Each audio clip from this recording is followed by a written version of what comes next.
I'm really honored to, sit down and interview you guys. Ever since talking with you the first time, I've learned a lot. I've learned that anybody could be one step away from, having some type of crisis or being in this position. And I encourage other people to not be prideful. Just reach out to see if you might qualify for some type of assistance. It doesn't have to get extremely bad. If you know someone who's in a position, reach out, and see how you could be helped. So. Welcome to the Pulse Project. Pandemics had an effect on everyone, whether it's physical health, mental health, effects of being isolated, financial stress, and more. This project's designed to show you the resources you have available to help you move forward during these tough times. Welcome to the Pulse Project. It's been brought to you by Bank, Community Development Partnership, and Whitted Media.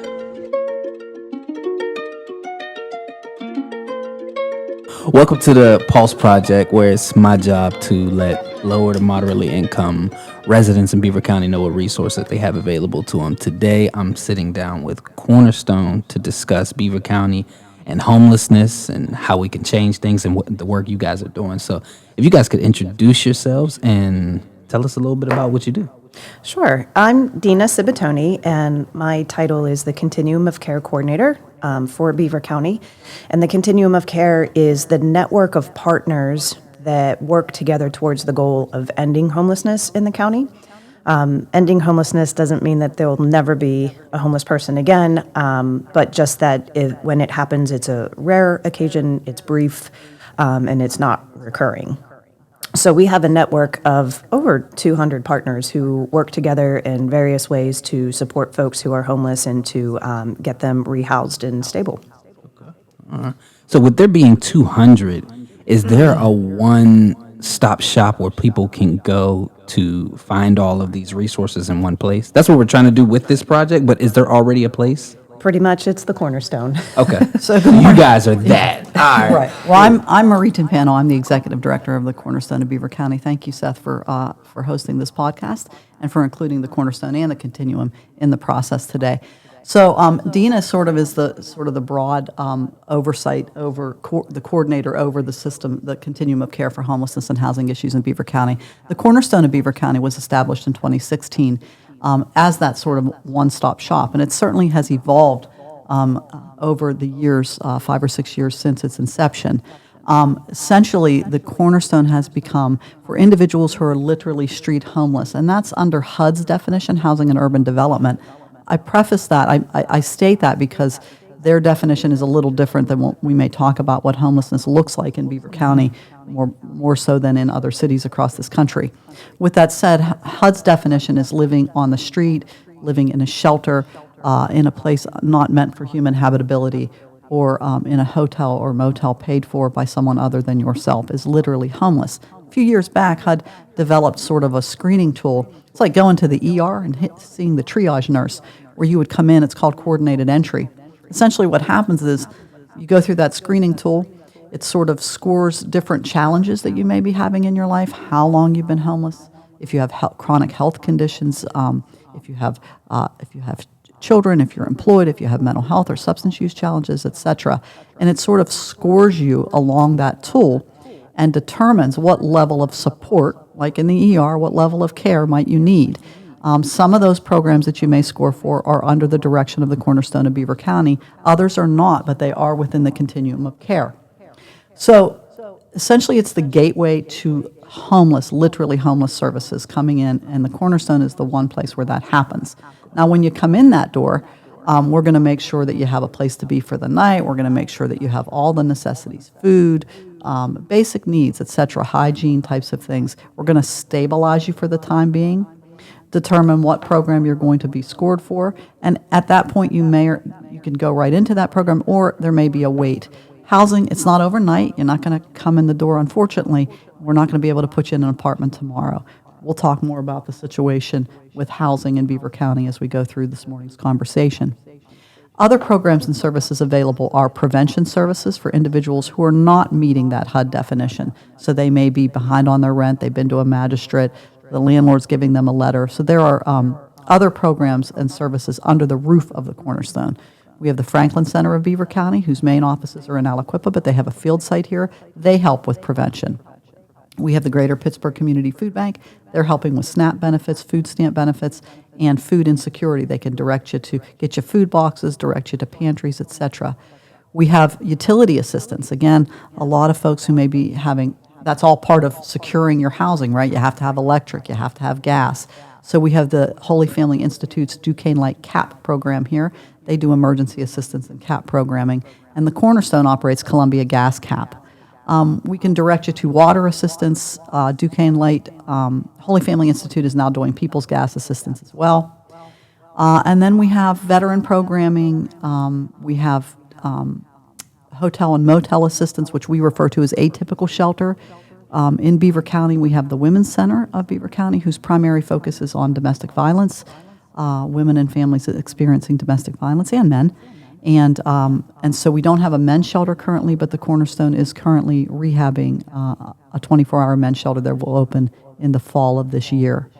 Other supports, as I mentioned, veteran support, assisting with rent, assisting with transportation, assisting with utilities, any myriad of things that an individual in crisis may come in needing. If we can't provide it, we're going to try, as a partner in the continuum of care, we're going to try to connect you to those resources. But again, this organization was established to help so that people don't have to go in 20 doors to try to figure it out. Because if you're already stressed and in crisis, we don't want to stress you and put you further into crisis. It's a lot through of support. that coordinated entry process, the other partners meet once a month to look at who has come through, which program, what did they score for, and then they coordinate their services accordingly as well. While that person is in shelter and waiting to get into one of those longer-term programs, the Cornerstone and our other partners are referring out. So we're referring to our mental health partners, to our case management partners, to the drug and alcohol partners. Whatever that person needs, we're using that time until they get into an apartment to help get them connected to the supports that they need. Again, food, security, resources, utility assistance, all of that stuff. Also at the Cornerstone, I just wanted to point out, you have the rental assistance programs for SOAR. We do. I was going to mention that too. So good. we have. So this is a very. As we get into this a little more, it's very complex, right? And so with those complexities in mind, the Cornerstone is housing, but we rely heavily on our partners, mental health, substance use, etc. So the Cornerstone partners formally with Beaver County Behavioral Health and Drug and Alcohol for what we call our SOAR programs, state opioid response for individuals who have a substance use disorder that includes opioids, etc. We also have a relationship, a formal contract with Children and Youth Services. So individuals who are going through that system and that process who have children and maybe in that system, we have a housing coordinator dedicated to assisting those individuals. We also have a formal relationship with the Area Agency on Aging. We do see older adults over the age of 55, 60, many of whom are veterans who find themselves in a housing crisis. And so those organizations look to the Cornerstone and the Continuum of Care to provide those supports to their population, specifically related to housing. This is great. Like I'm really loving what I'm hearing. Like the work that you guys are doing. It's like you don't have to be completely flat on your face to get some help. Like we're almost trying to help you not become homeless. Yeah, Absolutely. and we know that when somebody does touch the homeless system, the HUD homeless definition system, they're more likely to come back into homelessness at some point in their lifetime. So these prevention resources that Marie mentioned, and even just getting people supported through other services and things like that to help them not have to enter that system, we will do everything we can to keep them out of that system. We've had people come through coordinated entry who meet the HUD definition of homelessness, but given their circumstances, they have a little bit of income, they're able to maybe apply to the housing authority. So we'll circumvent the homeless system and get them into if they want it. We always work with folks to give them choice. But if they want that, then we'll work with them to try to get them into the housing authority. Then they've never touched the homeless system. And they're more likely to remain stable and not have to return to homelessness by taking that route. So. And if we can keep you housed, that's the best answer. I mean, obviously, we don't want to destabilize you in any way, shape, or form. So for some people, it's a small bit of a boost, and for others, it may be a little bit more. But we're here to meet you where you are. You're not alone. We're here for you. I know we're going to talk about COVID and the impact that had on our community, a huge impact, continues to have an impact to this moment. But a lot of good came out of that as well, out of that adversity and challenge that this world, this country, and our community suffered. Great options and great resources and collaboration came out of it. Okay. Before we move on to COVID, selfishly, I want to understand, how were you guys able to get everybody kind of on the same page? Because I heard a lot from aging to a number of different organizations. How long did that take? Was that before you guys' time? Well, one of the ways that that we do that is through a monthly partner meeting that we have, and that was started in 2007 or 8. And that was about the time that HUD said communities have to have a continuum of care to receive this funding. And so our predecessors worked hard to bring people to that table initially. And all these years later, we still meet monthly. We usually have about 40 people in attendance.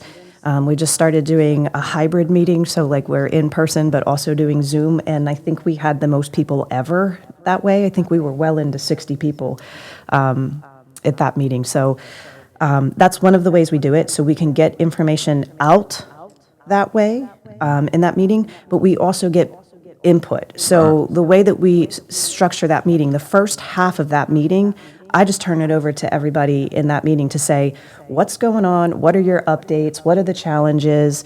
And we work through it that way. And 9 times out of 10, if someone presents a problem, it's amazing. By the end of the meeting, somebody has a solution, at least a suggestion, if nothing else. So I think a lot of good work gets done there. It's also an opportunity to sort of build and maintain those relationships, because it's so much easier to refer to an agency if you know that person. And so I think that meeting helps cement some of those relationships as well. That just makes it smoother for partnering. Yeah, I would agree with that. And I would say that I came to the Cornerstone in 2017, and, we have great providers out there, but, housing was sort of a little bit sitting over here. People would refer, but when I talk about relationships, it's not just like, I'm going to send you over to organization B. We're going to have a situation like Dina's describing, where you're going to pick up the phone, you're going to call Seth, and you're going to say, Seth, I got, Mary or Joe here, and this is the situation. So over the years, we were able to get to that table in a meaningful way, become a part of those entities, almost like in a care team kind of environment. Right, because I thought you guys were part. When I spoke with you both, I'm like, they're together. Not Well, we are knowing- together in a different, but we may be under different payroll systems or different entities, umbrellas, but we are all in this together. And so, again, we have our expertise, which is housing and housing-related services, but we sit at the table with our behavioral and substance use partners, our mental health partners, our transportation partners, our healthcare system, all of those providers, our aging system, our veteran systems, and not only service providers, but other types of providers as well, because business people, all types of people are encountering individuals who may be in a crisis. We need the eyes and ears of the whole community. But over the years, we've been able to continue to get to that table. We chair a lot of committees together, and we sit together, and we have meaningful, real relationships. And that really takes time to build that trust, to have that integrity between organizations, to figure out how to weave in and out of the languages of different organizations with HIPAA and all privacy types of things. That's really a lot more challenging than it sounds. But the good news is we have leadership and staff and teams in this community that are not willing to allow those to be barriers. And so what we did was we just figured out how to talk to one another, how to make those systems more seamless, and to be a part of each other's teams. So we train together. We come together to the table to solve problems, either virtually or in person. And when we're referring or we're discussing a case or a situation with another organization, we're doing it as part of a comprehensive team that's surrounding that individual, clearly that individual driving the bus, because it's their life, right? I don't want to be told, do this or do that, or you should be here or you should be there. It's about what's important to you, how can we help you get there, and what is it really going to take? Our educational institutions, we can't say enough about them. Our job training institutions have come to the table. Hotels, motels, it really does take a village to solve the issues of a community and to have a healthy community. And so we're pleased to be a part of that. That's great to hear, man. It really is. So we can discuss COVID now. As I was preparing for this interview, I seen that homelessness has increased 30% due to COVID. What are some of the challenges that you've seen because of COVID? Do you want to start with the shelter in place? Oh, You man, it started. Explain that very well. Yeah, it started back when this all started, two and a half years ago now, when we thought it might be a couple of weeks or something like that. And the governor ordered a shelter in place order. Well, imagine if you were homeless at that point in time and you were hearing, news of what was coming across this country and this world, and you were told to shelter in place and you had nowhere to shelter in place. So we, at that time, we did not have a men's shelter. The former Crossroads Men's Shelter, who sort of really were the pioneers in that effort in this county, had lost their location back in 2019, June of 2019, right before all this stuff sort of happened. And we also partner with some out-of-county shelters for situations if we don't have a space for them here in the county. We had historically relied on out-of-county shelters. Well, when COVID hit, they didn't really want to take people from across county lines just for keeping distancing. They were taking less people into shelter Especially to from begin here. with. Yeah. Oh, yeah. We had numbers. We did in have Beaver some. County. We were overachieving sometimes. But with that said, we couldn't go out of county, even though for the most part our partners out there were extremely supportive and really did everything they could to help us. So we started to look at individuals. We were hearing from municipalities and mayors and police departments and healthcare systems for individuals who were out there and were scared, some of whom may not have touched the system prior for whatever reason, but were frightened by this process, and so were shaken out a little bit and came to us, thanks to those individuals who had their eyes open and were looking out for one another. So then we started to look at certainly our women's shelter. We looked at hotel and motel funding because there was hotel and motel availability when COVID hit, and the Shell plant sort of sent workers home during that time. There was availability in hotels and motels who, in fact, reached out to us in the beginning and said, look, we'll work with you on this. And so that's what we were really able to do. We were working with the food bank to take food boxes and things to people. Looking at, that was before testing or any of it, so we established a relationship with one particular institution in the county that is a motel, so people could go in and come out single entry in case people needed to be in isolation because of infection or fear of infection. So those were all things and new language and new ways of working that taught us all a lot about what we do and how we do it and what things might be necessary as we prepare for the future that was pretty well unknown by that time. Those challenges became really, really tough financially because we had people, there was just nowhere for people to go. There was no movement going to happen. The shelter in place remained. Well, and if I can interject, the other thing that was happening through the pandemic was the eviction moratorium. So people were staying in their homes because they could not be evicted, which was great, but then there was absolutely no turnover with units. And so we had lots of people in hotels waiting for an apartment to become available, and nothing was becoming available because everybody was staying in place because of the eviction moratorium. We were glad for that people were remaining housed through the pandemic, but it certainly made a challenge as far as getting these people who we now have in motels. Right, and it showed us that, it showed us some of the challenges with the inventory in the county of safe and affordable housing. And so Absolutely. The cost was pretty exorbitant, and thanks to our community development program, our commissioners and others in the county, and HUD and other monies that were being pushed in both state and federally over this time frame that helped to support that. But I think at one point we were upwards of $90,000 to $100,000 a month in hotels because we just had tons of people in hotels.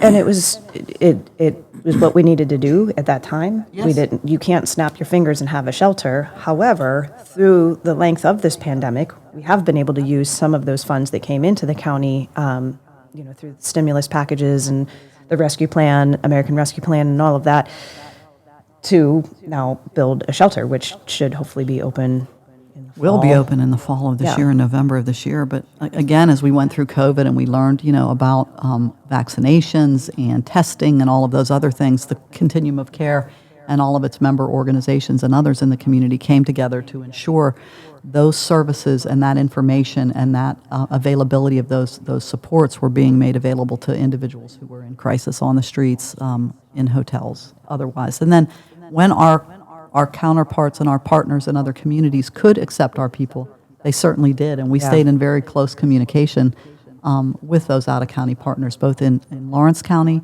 with the City Rescue Mission, in Allegheny County, in Steubenville in Ohio, and in other communities across in sort of a tri-state area. Yeah. And our Women's Center, I can't say enough about the Women's Center, Darlene Thomas and her team.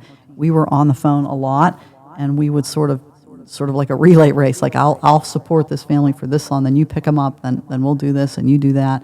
And so it very much looked like that. It was a lot of conversation in a difficult time when people were working remotely and there was so much uncertainty. We were essential services, and so the providers, many of the providers in the Continuum, in one way or another, stayed active this entire time, including the Cornerstone of Beaver County. Man, when a lot of people got to go home, work remote, and kind of have less work, you guys had more work. We did. In In a lot fact, of we ways, did. yeah. It got busier. Like, I never thought we'd be willing and dealing for, like, COVID tests, right? Because at some points, okay, we'll take them, but we need to know they have a negative test. Okay, so now we're scrambling to get COVID tests, meeting in back alleys, getting tests from here and there. Bleach wipes, bleach wipes, hand sanitizer, Yes. masks, gloves, all of that PPE. I can still remember, God love her, Danielle Rumbaugh from Beaver County Behavioral That's Health. where I got like my driving tests. around in the back of her car. She would pull up in the parking lot. It was kind of funny, and she would open the back up, and she would have like bleach wipes and things like that. I mean, that's the way, in a very basic, on-the-ground response. It was funny, but it was really endearing, Well, and it and really how cemented about relationships. All of the supplies we had at community Oh, yeah. development, they were so mad at me because I kept getting these supplies, but we really didn't have anywhere to put them, you know? Like, that's the other thing. pretty Where's funny. the space for the test, for the gloves, for the wipes, and all this and that? Well, it was the lobby of community development. And when it came time for the Christmas tree and there wasn't place for the Christmas tree, I'm like, I got to start moving some boxes. I hear it, man. I hear it. But, you know, just switching gears like that to say, hey, we need these things that we never even thought about before. Oh yeah, we were It's just- able to be very. I know that word pivot became sort of a buzzword during the time, but It was the you had truth. to figure it out on the fly. It was a lot of pivoting. It was a lot of people adjusting how they do what they do. I really think it transformed the way we do business and the way we provide Yeah. services in this country. And I think you said also a lot of that, it cemented relationships. It did. And it did. I mean, persevering through difficult times that's an intimate thing to go through together. And I agree with you on that. I think it certainly strengthened some relationships for sure. And we worked with our, radio stations and others in the community, our social media, to get the word out to people. Like, here's where you go. We talked. We're still open. We're still here, and there was just a lot of trying to get information to people in a way that was safe for them and safe for our teams, but still provide services and much needed support, because it was really pretty telling. And right prior to COVID, we also had a couple of large apartment buildings that went down for different reasons, and so we had a lot of families leading into that crisis that we were still trying to manage and support and deal with. And let's not forget, a lot of people had pets, right? So we had people who, just like their families, like I have pets, I'm sure you guys do as well. Again, you don't want to be separated from the things that you love and the things that you support. And so we were like, we got to figure that out. And so we reached out to our Humane Society. We reached out to others to say, what do we do? We had some dollars from PetSmart Charities Foundation that funded us to help to provide food, to provide shelter. We had to pay extra to hotels and motels to house pets, but we don't want to separate people from that. So that's a piece that sometimes folks will stay on the street before they will leave a pet, like a loved family member, and so we get that. And so we had to figure out ways to house, cats and dogs and ferrets and a snake in one instance. So, I mean, things that are important to people, because we don't want to put any more trauma on folks who are already going through that. That's dope, man. That's really great work, man. And I know you spoke about it earlier a bit, but what does homelessness look like in Beaver County?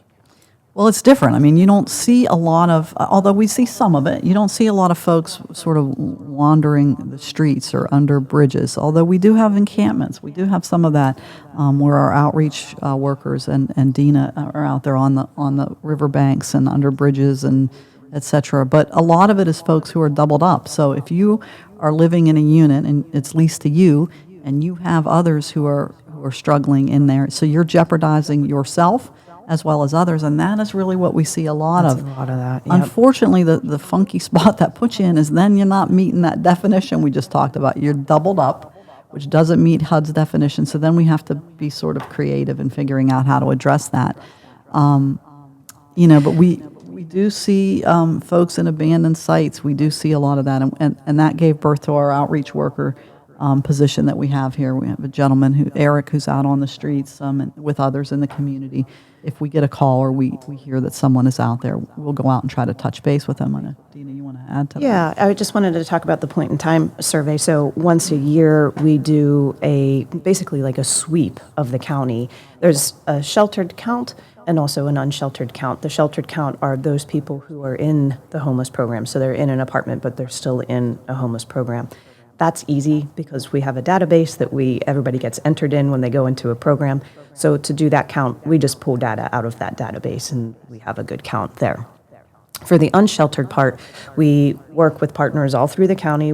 Police help us, case managers who are out and about help us, but we send teams out throughout the county to look for people who are unsheltered. It's a 24-hour snapshot, and when we send all these volunteers out into the community, when we did it this past January, we sent the volunteers out. It was a little bit scaled back, though, because of COVID, but we found 7 people. Mm-hmm. I think that was 3 households, but 7 people. And so what that tells me is on a day when we send volunteers all over the county, we find 7 people. There's at least 7 people We didn't find. every day. Or what about the ones we didn't find? It's hard in some of the more rural areas, I'm sure people are staying in places that we're not looking in everybody's shed or everybody's barn or in every inch of the forest, right? So I'm sure that there's more people out there. We know they're out there, and that's Right. why we had the vision we needed a dedicated outreach worker so that at least he can do some sweeps of the areas where we know people do tend to stay. And because if you don't look for them, you're probably not going to see them. Beaver County isn't like a big city where there are these huge encampments. We do have some people who will camp along the rivers particularly. So we know to check those spots, and we find people there sometimes, not all the time. But we don't have that. It's not as visual as it is in other places, and in that regard, it makes it harder because you really have to make that effort to get out there and look. You have to have the knowledge of where people have a tendency to stay. But most importantly, it's raising that awareness so that people in the community are kind of always looking, right? So if we have more eyes out there looking, then we're more likely to find those folks. And so that's something that we're always working on, just trying to raise awareness to say, hey, if you're not sure, if you think someone might be homeless, call us. The outreach worker can go and check it out. And that data is super important. We also have housed here at the Cornerstone what's called HMIS, the Homeless Management Information System, where all of the providers in the continuum of care are providing data for all of the people that they're touching, whether it's just providing a one-time support or if it's providing more ongoing support. I'm sorry, I'm losing my my head here. I have to mess up the hair. Anyway, with that said, and so we're entering data into those systems, and so we have a very good picture as we're telling the story. I mean, Beaver County's unique, right? We've got sort of little cities or environments like Beaver Falls, Aliquippa, Ambridge, et cetera, New Brighton. But then we have rural areas, right? Farmland, right. Brookstown, Shippingport, Raccoon Township, other places. Those areas are tough. Yeah, they're tough to get out there to. So we do a lot of talking to businesses and individuals, just saying, hey, if you're seeing something and you have a question, just let us know. We'll come out and check it out. Also, one other thing is that we know that crisis doesn't happen Monday through Friday from 9 to 4. It happens at night. It happens on the weekends. And so we do have, thankfully, an on-call homeless hotline that people can call after hours, holidays, weekends, et cetera, where an on-call staff member from the Cornerstone will answer. And we have our partners across behavioral health and others that we can reach out to when there are challenges, and we will answer that call 24/7. So for that program, the outreach program where people are going out and looking, Is that the phone number that, say, if someone's sleeping in the back of my barn, is that the number that they would call so they wouldn't call the police? Like they would call that number? It Or depends who on would the they nature call? of the situation. So They if would you, either call the Cornerstone Cornerstone, during correct. business hours or the homeless hotline after hours. And then if outreach is needed, it would be coordinated from there, correct? Correct.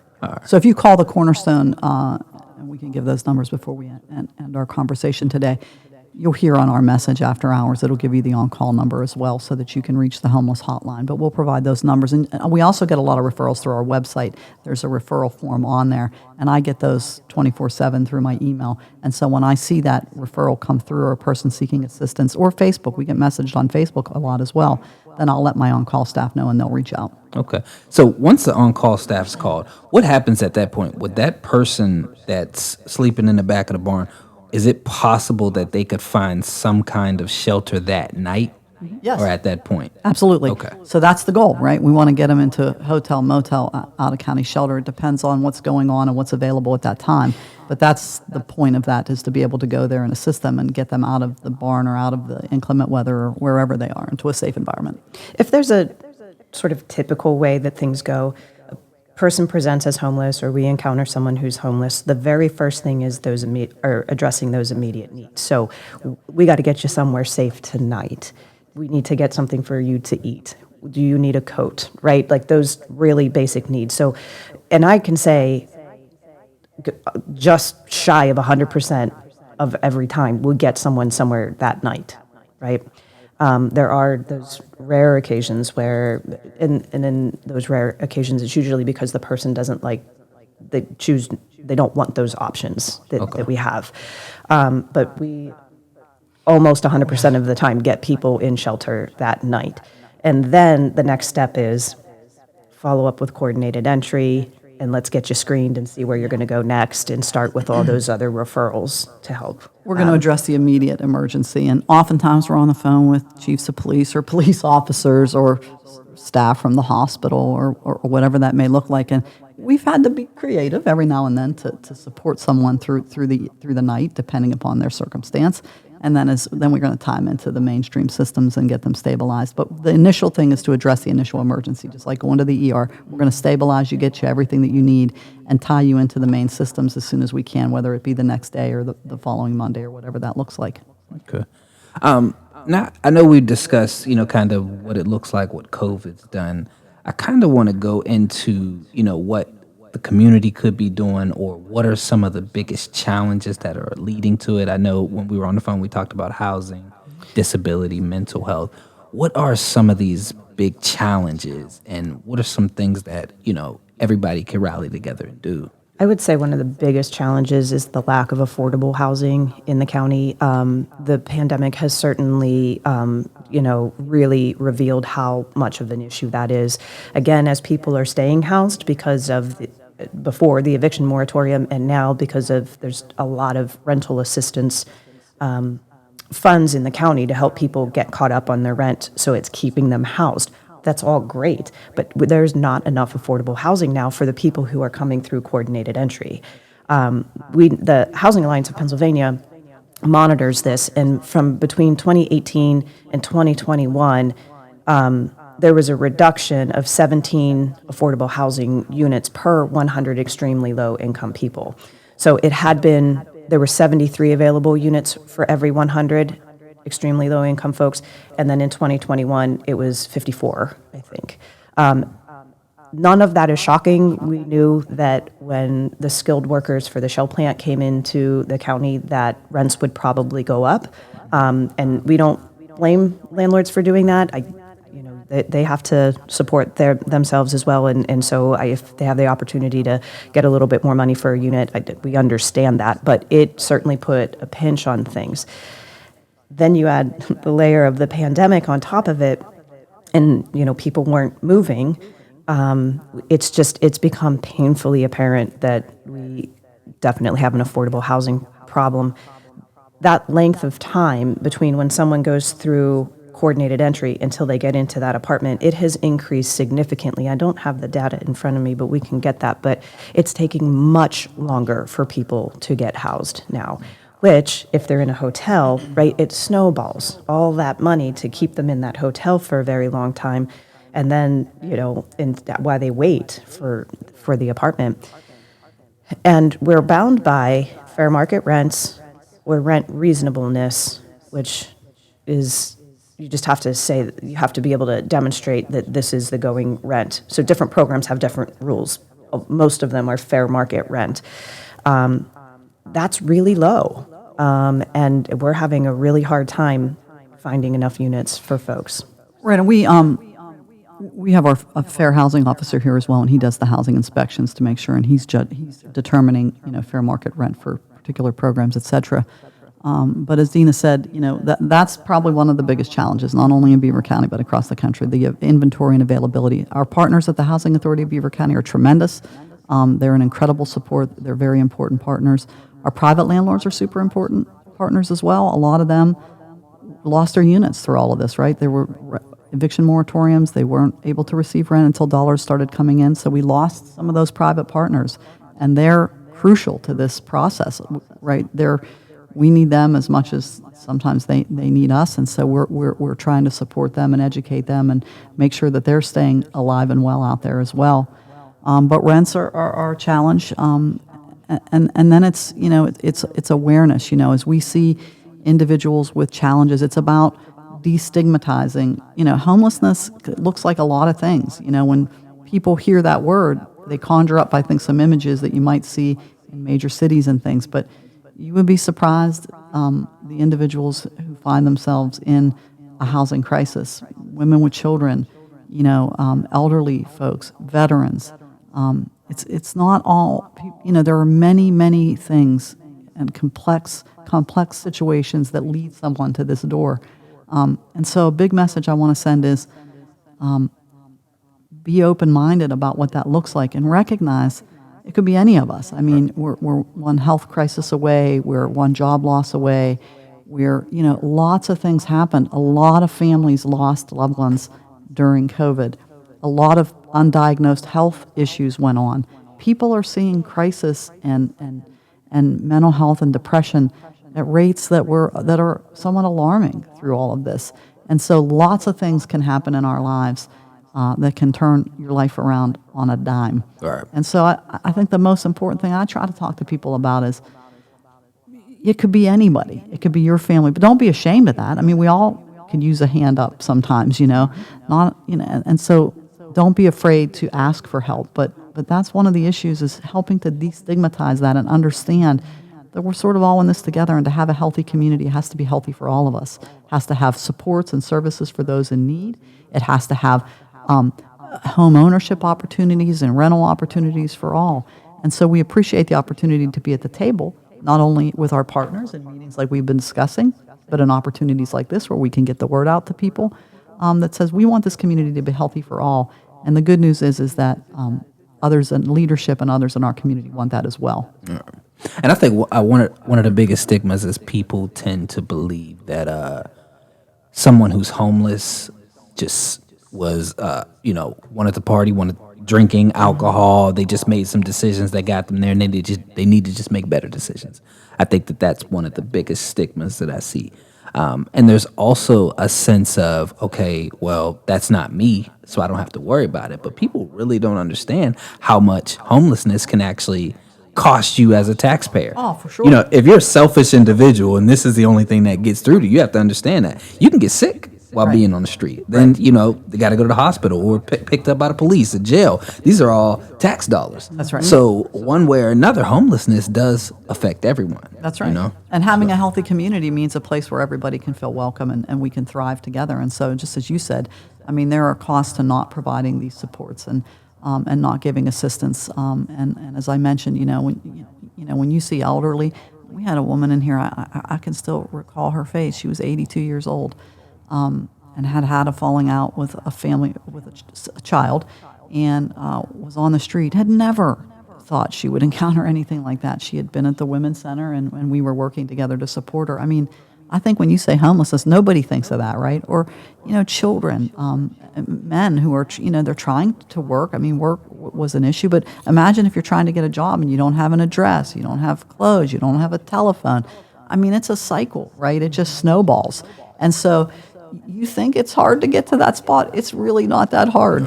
I'm a breast cancer survivor, and I tell that story because had I not been employed and had a family around me, I went through 13 months of treatment, hundreds of thousands of dollars. That can wipe a family out. One health crisis can wipe a family out. And as we saw through COVID, loss, people passing away from COVID and other complications, the breadwinner in the family, it really put some folks who never probably thought that could happen, it put them in that position. And so, the one thing that we should remember is it could always be us. It could be a loved one. It could be a family member. And when that time comes, we're here for you. All right. So what is something community members could do besides removing their stigmas? What are some things that people could do to help? Well, I'm gonna be honest. We're building a shelter. It takes a lot of resources, financial and otherwise. You can volunteer, you can donate, you can donate dollars, you can donate items, you can donate your time. Dina, I know we need volunteers. Yeah, when we do our point-in-time survey, we always need volunteers, folks, not just even to go out and do outreach, but when we do outreach, we put together bags of hygiene items, socks, gloves, some food, non-perishable food items, things like that. We need help gathering those items. We need help boxing those items, bagging them rather. So we always need help with that. I think a big thing that people can do, though, if they care about homelessness, to talk with people about that and to help spread the word. Like, there are services to help, not just to get over your stigma, but be an ambassador for the services that are out there to help people access those. I think that it's easy to make assumptions, and I would ask folks, if you feel compassion for people who have found themselves homeless, like, have those hard conversations with your neighbors and friends and family, and try to put a face to it. If they find that folks are saying, "Oh, we don't care about those homeless people," have those hard conversations. Be that ambassador. I think that can go a long way too. Right, and get involved. I mean, be a part of, learning about what's going on. And people think, well, we talk about some of the obvious sort of assistance that we need as far as volunteers are concerned, but we also found we needed help with technical assistance, people who knew social media and things like that. When you think of interns, I get a lot of human service, which I appreciate. But we're a little bit technically, I know I am technically challenged. We have our Facebook page and our other social media and things like that. Things like the vehicles and the mechanisms like podcasting and other ways to get out. So if you have that sort of expertise, you never know what could be utilized. There are nonprofits who need board members. They need, we're hiring, we need staff members. There's just a lot of ways to get involved and be a part of community right now. And there's, I think, a great willingness and a desire to come together and be a part of community. Okay. Yeah. For sure. One thing I was telling her earlier, I don't know if you guys have anybody in the office who would be interested, but I work with the Genesis Collective, who you guys know. Yeah, sure do. And we have a lending library where we have equipment, cameras, laptops. So if there was anybody here, if you guys once a month wanted to put together TikToks or just videos. What? No, I'm just kidding. I told him, I said, Marie will be so excited about that. I am. I didn't even know that. Yeah, you could put small documentaries, just videos interviewing people. Wow, I didn't know that. Just being able to put out information and content. We show people how to use the stuff. You can borrow it. Okay.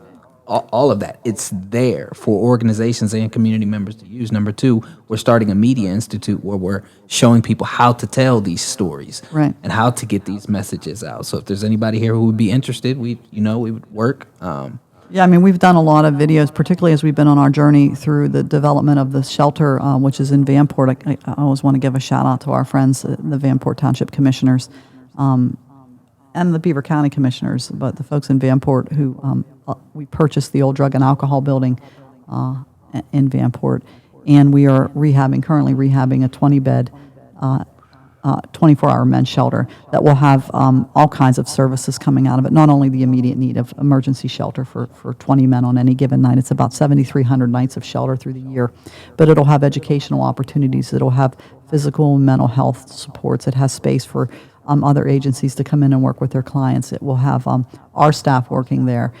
It will have job training and other opportunities, transportation. We've worked very close with the executive director of Beaver County Transit Authority, Mary Jo Morandini, to reinstate bus transportation to that area. And so it really, again, has taken a lot of partners to make this happen, and we anticipate a November of 2022 opening. So we ask that you stay in tune for that and keep an eye out. And if you know folks, know that that is coming. In the meantime, we're continuing to work with our out-of-county partners, our Women's Center and Shelter, along with our hotels and motels in the community. And we have another program called BC On Call, where we lease 2 apartments from the Housing Authority of the County of Beaver for individuals who may not be appropriate for shelter, may not be appropriate for hotel. They may have children, families, etc. They may have other types of challenges that that environment may not be ideal for them. So we have to look at other ways to meet the needs of those individuals. Okay. Another thing that folks might be able to do, are you going to be looking for people to donate meals?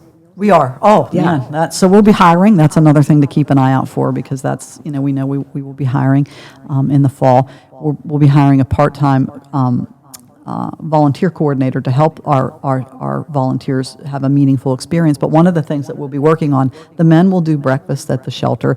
Lunch, we're working with BCRC in our community. And then for dinner, similar, exactly how the former Crossroads did it, they had a great model where they worked with the community, faith-based organizations, businesses, and other private individuals to coordinate meals, where they would prepare meals and bring them in for the gentlemen in the shelter. We will be doing that again. So we will be looking for meals every night of the week in the fall. So if you're interested and you cook, we would love to hear from you. And so we'll be putting a lot of that information out as well. It's, we really want to make the men's shelter a beacon in this community, not a burden. And we also want it to be a resource to everybody, not only the 20 men at any given point in time who will be in that facility. We're looking to work with Community College of Beaver County to have a community classroom space there where folks from outside can come and take non-credit and other types of classes in that site, right? They don't have to have anything to do with the shelter. There will be a location there that we're working to finalize. But there will also be opportunity for the men in the shelter to take different classes and things as well. And even once people leave the program, they will still be able to get support and have resources. So again, we're looking at that site to do what it's there to do, obviously, is to shelter homeless men in our community, but also to be a resource and a support to Beaver County in general. I love it. Is there anything else you guys want to plug or point out before we head out? Just asking folks to be eyes and ears out in the community and to refer folks if they think that they're having a housing issue. I would encourage people to not be worried about, do they meet the definition, the HUD definition of homelessness? Just call and we'll get it sorted out and point folks in the right direction. But to just be those eyes and ears for us out there, because we can't be everywhere all the time. And reach out. So let me give you a little bit of information. So the Cornerstone of Beaver County is located here. Our headquarters is at 600 6th Street here in Beaver Falls. You can reach us at 724-846-6400. That phone is answered Monday through Friday from 9 to 4. After hours, it's 724-494-0726, which is our on-call number. Then you can hit us up on our website, www.cornerstonebeaver.org. As I mentioned, there's a number of resources there. You can also make a referral to the agency as well. And you can find us on Facebook at the Cornerstone, TCBC, the Cornerstone of Beaver County. I also want to plug that there are a number of other websites. The Systems of Care, Behavioral Health Systems of Care through BCBH has a wonderful website. BC Can, which is another organization in the community, has a wonderful website. A lot of the events that are happening in the community, a lot of the supports that are out there are listed on those sites. So there's a number of places that you can take a peek and link up to other supports and services. I don't know if there's any others, Dina. The BC Can website also holds copies of all of the minutes from our monthly partner meeting. So if folks want to read up on that, you can go to it's bccan.org is the website, and those minutes are posted there. But folks are also welcome to come to the meeting. We meet the second Thursday of every month at 1:30. Currently, we are meeting in the CYS conference room in Beaver Falls, but we also will provide a Zoom option for folks too. So the best way to reach me is, probably my email, but it's complicated. So can we maybe just add it? Yeah, sure. Okay. That's completely fine. That's completely fine. Or you can always reach out to the Cornerstone. Yes, We keep they can we get keep in close touch with tabs on Dina. She stays pretty close to the Cornerstone I in do. Beaver County. And, all of the other sort of supports and services. If you have a question, don't hesitate to call. I tell folks that all the time. We get calls for, I need a roofer or a plumber, and it's like, Yeah. well, let me figure that one out for you. So if we don't know the answer, we'll try to help you find the answer. We'll try to get you directed to where you need to be. But, reach out, give us a call. Okay. I'm really honored to, sit down and interview you guys. Ever since talking with you the first time, I've learned a lot. I've learned that anybody could be one step away from, having some type of crisis or being in this position. And I encourage other people to not be prideful. Just reach out to see if you might qualify for some type of assistance. It doesn't have to get extremely bad. If you know someone who's in a position, reach out, and see how you could be helped, so. Well, Seth, I appreciate you involving Dina and I, and Yes. and the work with the Genesis Collective and all of the other entities in the county that are trying to get this story out. But again, don't suffer in silence. Really, don't do that. Don't feel embarrassed.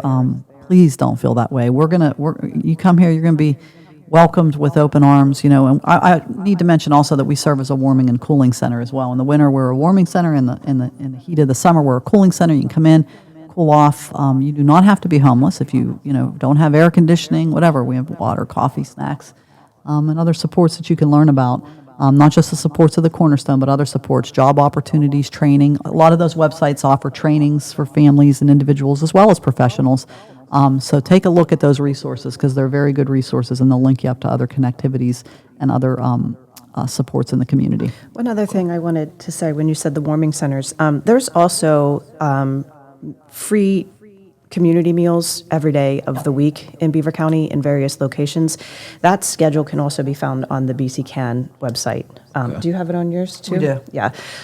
So all that information is there, locations, days, times, and all of that. So if anyone is in need of a meal, you can get one Every day in the county. every day in the county. Yep. Well, thank you guys. And Yes, thank you Thanks, so much Seth. for having us. problem. It's been brought to you by Bank, Community Development Partnership, and Whitted Media.